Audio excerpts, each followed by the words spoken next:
Hey everyone! In today's tutorial, we will show you how to add collections to your Shopify homepage. Featuring collections is a great way to highlight new products and guide customers to the most important parts of your store. Let's get started. On your Shopify dashboard, to add products or collections to your homepage, we just need to click on Products. You can find products in the upper left part of the dashboard. Click there. Here, we can see all our products. We just need to highlight the products we want to add. Once we've selected the products we want to include in our collection on the home page, we just click on the three dots. Then, click Add to Collections. Next, check the collection we want so that it gets added to the home page.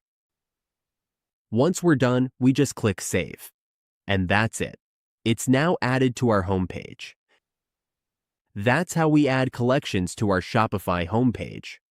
Showcasing collections helps improve our store's layout and makes it easier for customers to browse and shop.